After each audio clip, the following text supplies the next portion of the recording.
ជំរាបសួរពុកម៉ែបងប្អូនដែលមានអារម្មណ៍ក្នុងចិត្តចង់និយាយឥឡូវនេះធ្វើការស្រុកគេស្អីក៏អត់មានឲ្យឯកសារក៏ដាច់អស់អាលីងគេអត់ធ្វើឲ្យទៀតគិតមិនឥឡូវសូមបងប្អូននៅខ្មែរជួយឲ្យយោបល់បន្តិច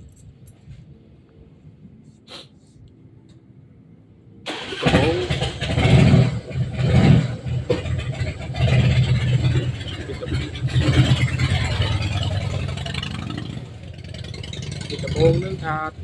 ធ្វើដែររឿងបាត់ដោយថៃដែរគេហៅបាត់ทำงานគេបើហើយនឹងវីសាថាធ្វើដែរដល់ពេលឲ្យលុយគេមកសាហើយដល់ពេល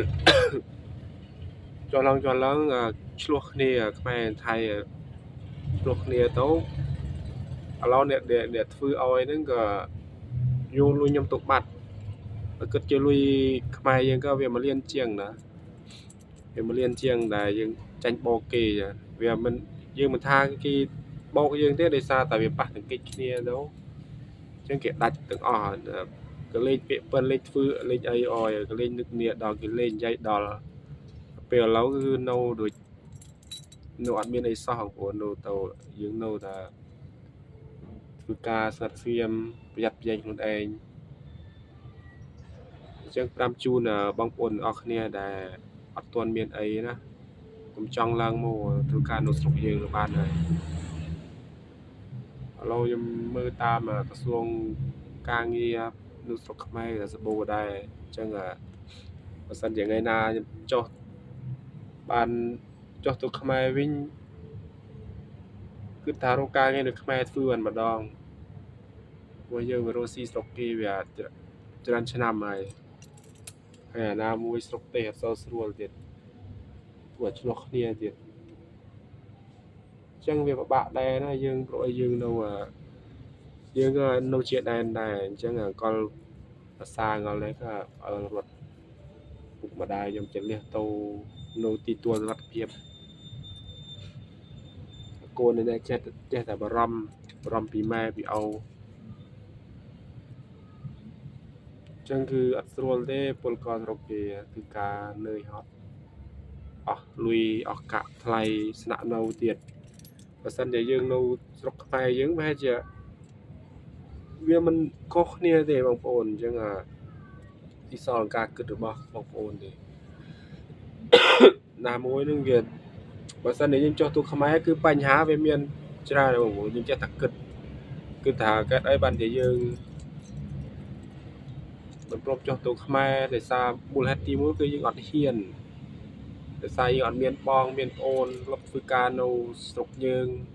បានលុយកាក់អីចេះចោះយើងចេះតែអត់ហ៊ានអញ្ចឹងបងប្អូនវាពិបាកហើយណាមួយយើងរស់នៅក៏កន្លែងទីរំខេតយើងគឺវាអត់សបោការងារដូចគេនៅក្នុងដូចជានៅភ្នំពេញតំបន់សេដ្ឋកិច្ចគេខាងខេត្តយើងនេះវាអត់ទាន់មានស្អីមកដល់អញ្ចឹងបានឲ្យតែខាងខេត្តដែលខ្ញុំរស់នៅនឹងមានការងារមានរោងចក្រមានអីធ្វើស្នំស្នួនទៅហើយចុះទៅនោះធ្វើការនៅខ្មែរដែរវាពិបាកឥឡូវនេះអ្វីអត់មានដែរនៅយ៉ាប់យ៉ែងខ្លួនឯង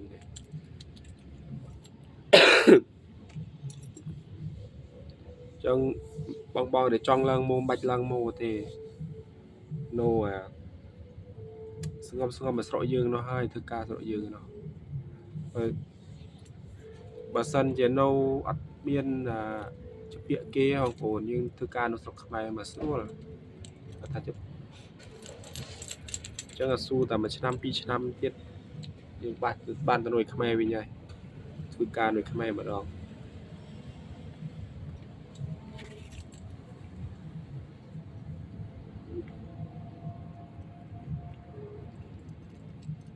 ចឹងឥឡូវនេះក៏យកជ្រៅណាស់ដែរខ្ញុំតែលើកពីការងារមកក៏មកនៅបោកអាវចាំយូរដែរអញ្ចឹងចំពោះបងប្អូនដែលរិះគន់ថាព្រមនោះតែ នោះតែស្រុកគេនោះហើយជួយគេនោះហើយតាមពិតទៅគ្នាក៏ពិបាកដែរបងប្អូន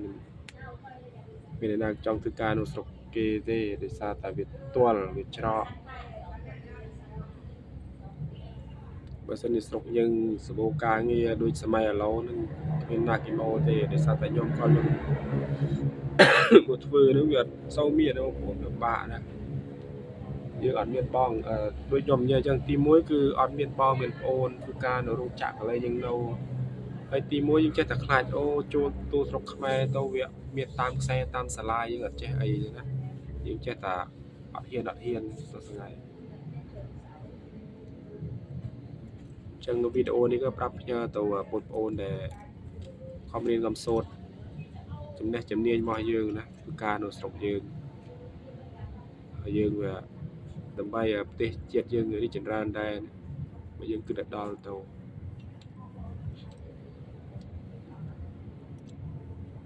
វាមិនខុសគ្នាប្រហែលទេបងប្អូនយើងធ្វើការនៅខ្មែរយើងកន្លែងខ្លះវាថ្លៃបានអូបន្ថែមមុងបន្ថែមវា300ជាងណាបើគិតជាលុយ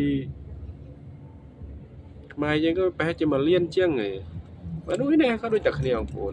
អត់ថ្លៃទេដោយកន្លែងដែរហើយធ្វើការចុះពីភ្លឹមទៀតអត់ស្រួលទេហើយមួយខែណា10000តិចតួចគិតជាលុយខ្មែរវិញដូចតែយើង1លានជាងតិចតួចដែរចឹងធ្វើការនៅស្រុកខ្មែរដែរបងប្អូនអើយចឹងវីដេអូនេះក៏ខ្ញុំសនុំពោមានតែប៉ុណ្្នឹងឯងចឹងអរគុណច្រើនបាយបាយ